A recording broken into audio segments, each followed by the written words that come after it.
বাংলাদেশে গত 15 বছরের ফ্যাসিবাদের আমলে 4টা মোটা দাগে গণহত্যা হয়েছে। প্রথম গণহত্যা হয়েছে পিলখানায় গণহত্যা, যেটা পিলখানায় কোনো বিদ্রোহ হয় নাই, কোনো মিউটিনি হয় নাই। পিলখানায় আমাদের স্বাধীনতা সার্বভৌমত্বের সাথে জড়িত 2টা বাহিনীকে মুখোমুখি করে আমাদের দেশ ধ্বংসের ষড়যন্ত্র হয়েছে। আমরা বলেছি পিলখানার গণহত্যার গণতদন্ত কমিশন করতে হবে। দ্বিতীয় গণহত্যা হয়েছে গত 16 বছরের ইতিহাসে, সেটা হচ্ছে মতিঝিলের শাপলা চত্বরে হেফাজতের উপরে। আমরা হেফাজতের এই গণহত্যার ব্যাপারে গণতদন্ত কমিশন দাবি করেছি।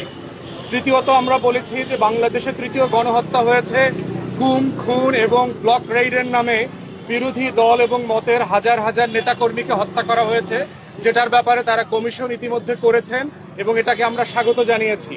চতুর্থত গণহত্যা হয়েছে জুলাই এবং আগস্টে, বাংলাদেশের ইতিহাসের নৃশংসতম গণহত্যা।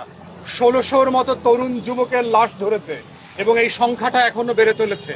আমরা বলেছি যে গত 15-16 বছরে পিলখানা ট্র্যাজেডি থেকে শুরু করে বিএনপি জামাত তকমা দিয়ে, জঙ্গি তকমা দিয়ে বিভিন্ন অজুহাতে গুম, খুনে অংশগ্রহণ করতে অস্বীকার করেছে, রাতের ভোটে অংশগ্রহণ করতে অস্বীকার করেছে এমন হাজার হাজার সশস্ত্র বাহিনীর সদস্য, বিডিআর, বিজিবি, সেনা, নৌ বিমান বাহিনী এবং বিভিন্ন বাহিনীর কর্মকর্তা এবং সিপাহী সদস্যদেরকে বরখাস্ত করা হয়েছে।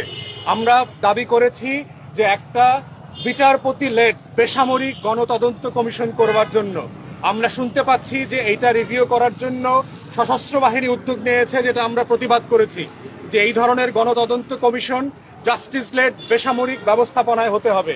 এবং আপনারা জানেন যে সশস্ত্র বাহিনীর যে আইন আছে, মিলিটারি অ্যাক্ট, এয়ারফোর্স অ্যাক্ট এবং নেভাল অ্যাক্টে আপনার কোনো কারণ ছাড়া যে কোনো সিপাহী এবং কর্মকর্তাকে রাষ্ট্র ডিসমিস করতে পারে, বাহিনী প্রধান ডিসমিস করতে পারে, কোনো বিচার করতে পারবে না, কোনো কারণ দর্শাইতে হবে না।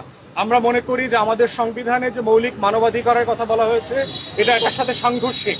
অতএব তারা শুধু মিলিটারি অ্যাক্টের অধীনে ট্রাইব্যুনালে যদি তারা সংক্ষুব্ধ হয়, সুপ্রিম কোর্টে মানবাধিকার লঙ্ঘনের জন্য তারা যেন আপিল করতে পারে। ভারত সহ বিভিন্ন দেশের নজির আমরা তুলে ধরে বলেছি তাদেরকেই সুযোগ দিতে হবে। এবং আমরা বলেছি যে বাংলাদেশের প্রত্যেকটা গণতদন্ত কমিশন লাইভ হইতে হবে। আমেরিকার যে কংগ্রেশনাল হিয়ারিং এর মডেল আছে, সিনেট হিয়ারিং এর মডেল অথবা ব্রিটিশ পার্লামেন্টের যে মডেল আছে, এটা লাইভ হবে এবং ওই সকল দেশে এটা গণমাধ্যমে সরাসরি সম্প্রচার করা হয়। আমাদের প্রত্যেকটা গণতদন্ত কমিশন বিটিভি সংসদের মাধ্যমে লাইভ সম্প্রচার করতে হবে। দেশের রাজনৈতিক দল, সুশীল সমাজের সদস্যরা যারা আছেন, ছাত্ররা যারা আছেন, তরুণরা যারা আছেন, যারা সংক্ষুব্ধ তারা সেখানে সাক্ষ্য দিতে পারবেন রেজিস্ট্রেশনের মাধ্যমে। এই প্রসেস স্বচ্ছতার সাথে, জবাবদিহিতার সাথে মেনে যেন এই কমিশনের কাজগুলো শুরু করা হয়, এই ব্যাপারে আমরা আহ্বান জানিয়েছি এবং মাননীয় প্রধান উপদেষ্টা এই প্রস্তাবের সাথে একমত হয়েছেন এবং ওনারা যত শীঘ্রই সম্ভব এই গণতদন্ত কমিশনগুলো করবেন বলে আমাদেরকে আশ্বস্ত করেছেন এবং আমাদের কাছে জানতে চেয়েছেন এটার ফরম্যাট কিভাবে হবে। আমরা বলেছি যে আমরা লিখিত আকারে ওনাদেরকে আমরা এটা জানিয়ে দিব। আমাদের ব্রিফিং শেষ, আপনাদের কোনো প্রশ্ন থাকলে আপনারা করবেন।